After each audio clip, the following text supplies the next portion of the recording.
G'day to all my friends and family, and welcome to this episode of Jim's 5am Club. What we're going to do today is we're going to go for a bushwalk, a walk and talk, where we go through and talk about a book summary. And the book summary that we have selected for today's little adventure is entitled A More Beautiful Question by an author known as Warren Berger. Questions. What I love about being around my grandchildren, my 4 going on 14 and my 2 going on 12-year-old granddaughters, is that they're always asking questions, question upon question. They're questioning, they're asking why, and they just continue to show a level of curiosity, which is remarkable and refreshing, I've got to tell you.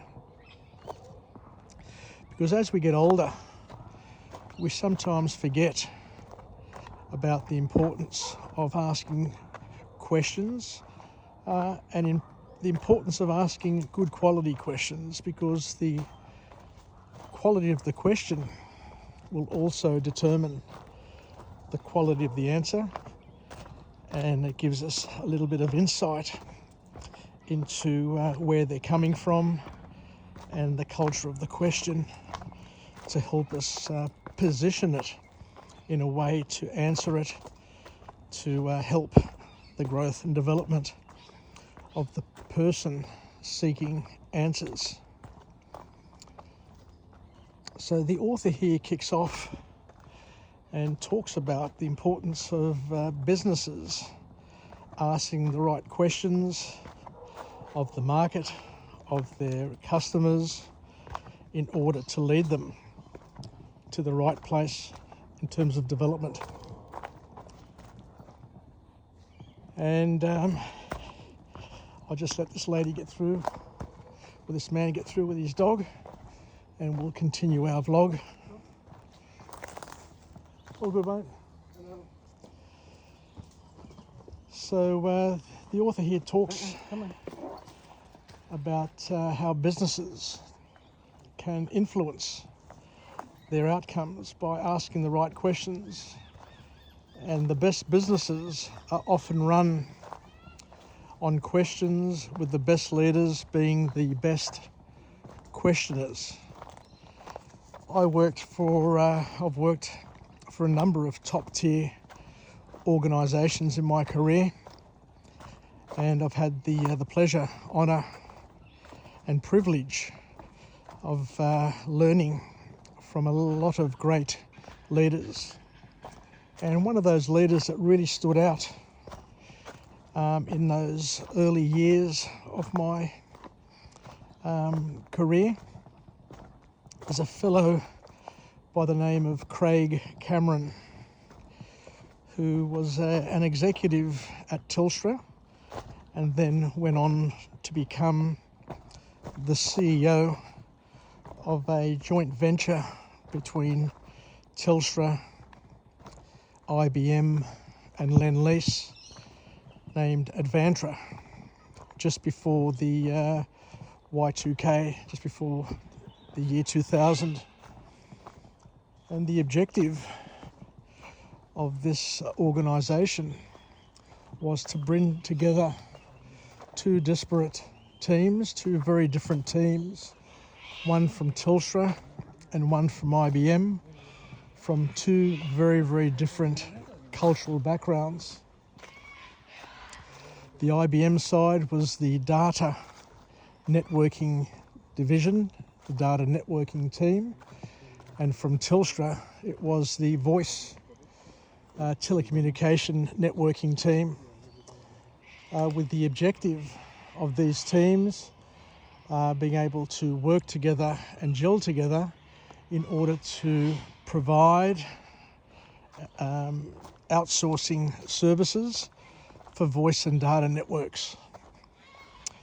And I remember one of the great strengths of Craig Cameron was the habitual questions that he would often ask and seek answers to. I was part of the bid development team.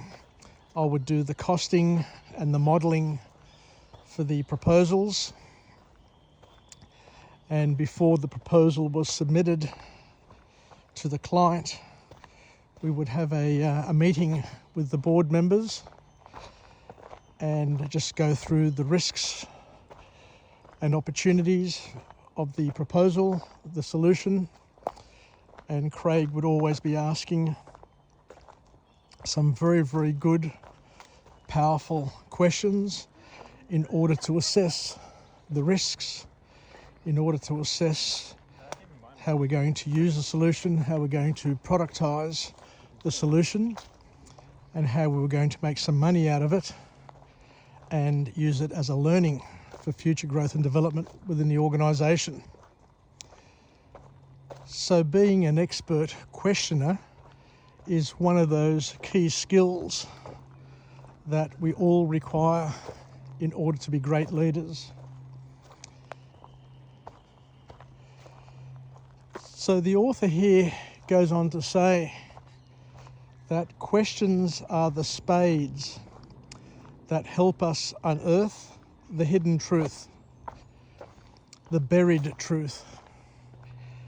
And I've been to enough board meetings, I've been to enough presentations and bid team meetings to understand that unless you dig, unless you ask the right questions, then people tend to hide things by what they don't say, because not everything is forthcoming. So you need to basically prod and ask the questions and continue to ask the bid team and those executives, is there anything else that I need to know in order to make a good decision? Because one good question, according to this author, can give rise to several layers of answers, and it can generate whole new fields of inquiry, and it can prompt changes in the entrenched thinking within the group and within the organisation. Don't expect people to open up and tell you the things that they don't want to tell you. Sadly, in this world today, people will only tell you what you want to hear. So it's up to you. Each person has the duty to question, to try and find and seek risks, to assess the risks, but to try and capture those risks, identify those risks by asking the right questions and being able to, I guess, force it to the surface. Because at the end of the day, each and every action has an equal and opposite reaction. Each decision, each thing that we do has first, second, and third level consequences, which need to be assessed, which need to be considered in order to make the decisions that are going to deliver the best available outcomes. So the next point that the author talks about in this wonderful text is that despite their power, many businesses do not encourage questions. In fact, they discourage questions. What I've learnt over time is that everybody encourages questions. They always say, oh, give me a call if you've got a problem, or call the office if you've got an issue. But when you do call the office with an issue, they'll do whatever they can to fob you off or not really answer the question or give you a solution. And in fact, you're often labelled, tarred and feathered, as being a troublemaker by raising issues, by raising questions, because all of a sudden, you're creating an environment that requires to find a solution. You're forcing people to do work that they wouldn't normally do. So, and culturally as well, another thing we need to understand is that it's often perceived that people who ask questions are weak. It's considered or perceived as a weakness. The reason why they need to ask questions means that they don't understand. I remember when I was at school, it took a lot of courage in class to put up your hand and ask a question, or to say that you don't understand something. Can you please explain it? Can you please describe it in a different form so I can pick it up? And by asking questions, by putting your hand up, not only did you benefit yourself, but others around you also benefited as well. Geez, it's really interesting here. I haven't been here for a while, but what I've noticed is that over the past few months, with all the rain, the landscape here has dramatically changed. What was a bank which went further over now is no bank at all. You've got trees that have been knocked over. It's amazing how the landscape, I guess, adjusts to the conditions. And I guess in a year or 5 years or 10 years time, I'll come back here again and it'll be even more different than what it is today. But I don't ever remember seeing so much water round about this juncture where I am at the moment. So asking questions, as we said, or as we alluded to, requires courage, and it's not easy to ask questions. And that's why it's important for leaders in organisations, for team leaders, to encourage curiosity and to try and generate an environment of questioning where people feel comfortable asking questions and are stimulated by the ability to seek answers. Oh, what a lovely, lovely day. What a lovely, peaceful day. Look at this vegetation around here. It's just absolutely great. So the next formal point to come from this book, from this author, is where he says that people think of questioning as being simple. But it is very sophisticated, according to this author, and a high level of thinking. So to ask good questions means you need to be able to think in a critical way, to try and assess options and opportunities along the way. So the key is not to ask more questions, according to what this author says. Just like my grandkids, just ask question after question after question. What the author here suggests is, rather than asking more questions, the key is to be asking the right questions, the right kind of questions. So what we'll do now is we'll try and identify what the author means in terms of what the right kind of questions are. And he basically says that there are two types of questions, two styles of questioning. And he says the first type is called a closed question.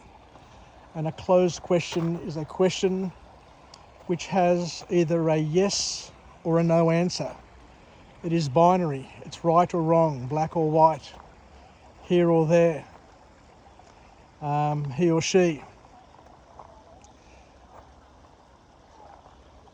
Other examples are how much, how fast, how many.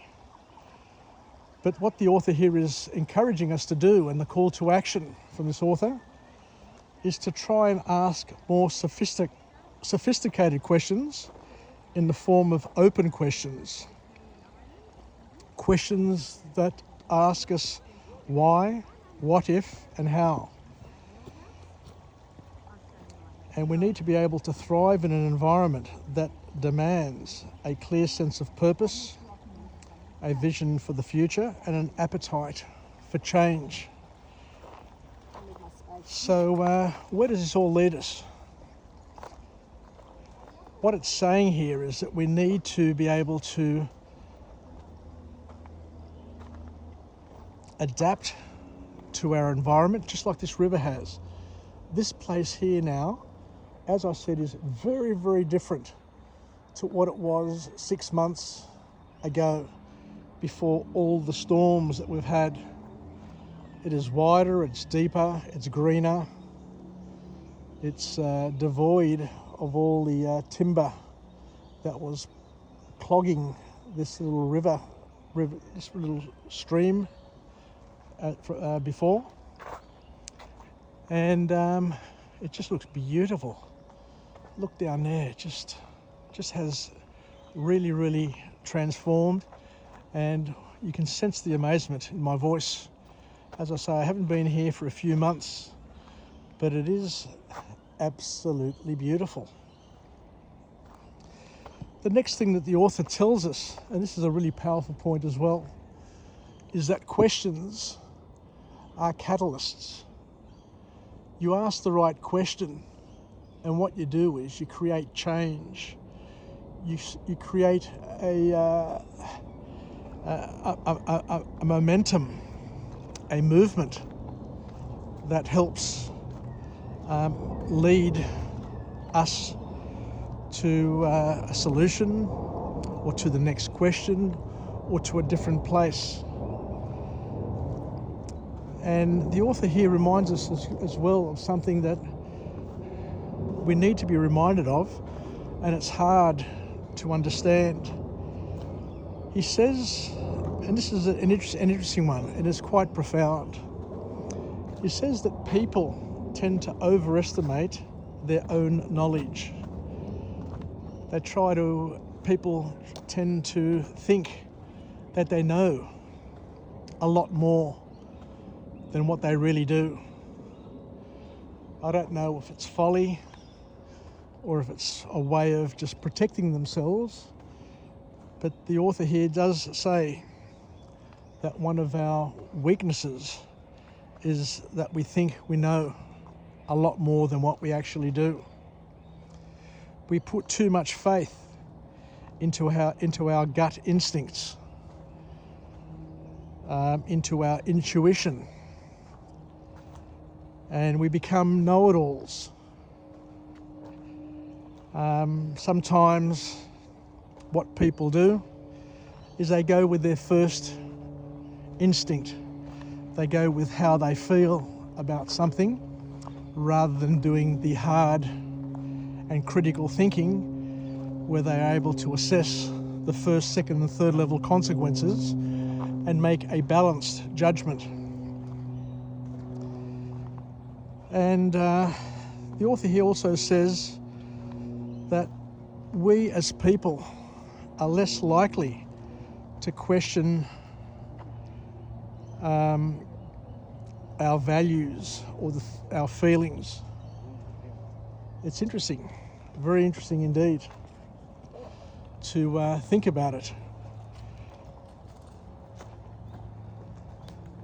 People are less likely, as we said here, to question their thoughts, to question what they come up with. They basically go with the first answer, and then it all becomes too hard to think about it more and more.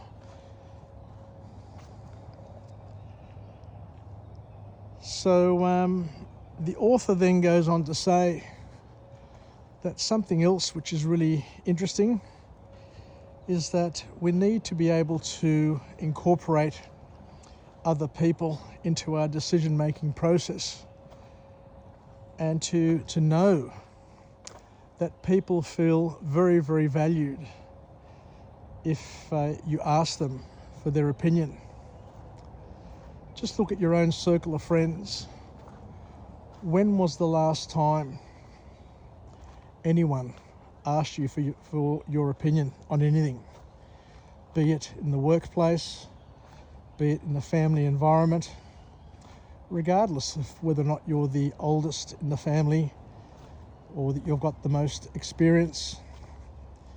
No, very, very rarely these days do people respect other people's opinion, because everybody thinks that by Googling it or by just using their own judgment, then they're going to be their own expert.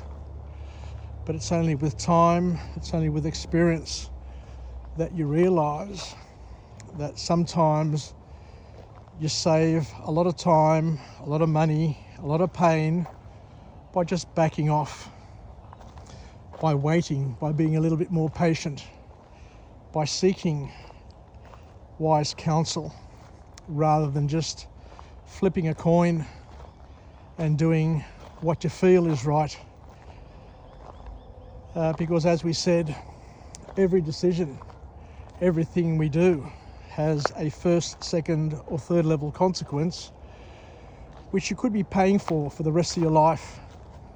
It all depends at what time, at what stage of your life you make these decisions. Sometimes luck doesn't go your way. It may not be the right time for something to happen. You may get discouraged, and you may not continue to pursue your dreams because of an early setback. So what we're saying here, what the author is saying, is that we need to be cautious with what we do, to think about it clearly and constructively, to ask open-ended questions, to do our due diligence, and hopefully make a decision, and then monitor the outcomes of those decisions to see if we're on track or off track. Are we getting closer or further from the outcome that we desire, and to make adjustments along the way. It's okay to be firm, it's okay to be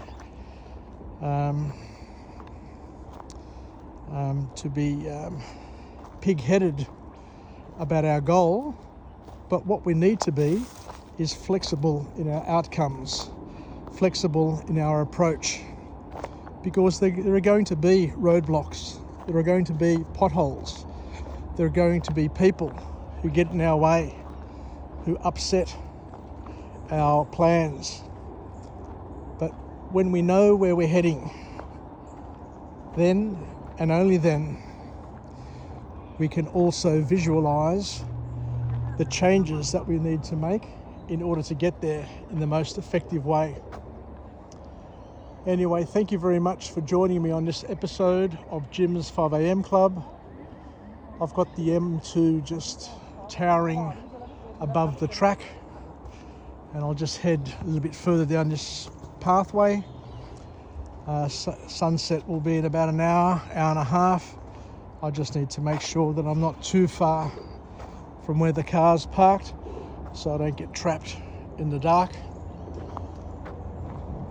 But I look forward to coming to you again from a different place, a different location, where we can go through another book summary, to go through and review and assess other people's experiences and see whether or not we can incorporate those, whether or not we can use those, whether or not we can leverage those in our daily lives so that we can live, learn and pass it on.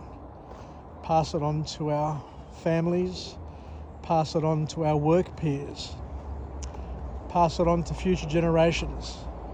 Who knows who'll be listening to this vlog in 100 years' time? Possibly nobody, but it doesn't matter.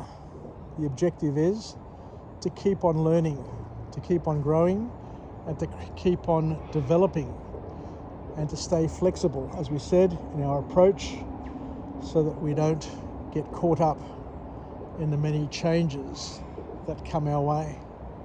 Anyway, everybody, take care, Yassas, and we'll chat again from Jim on Jim's 5am Club. Bye for now.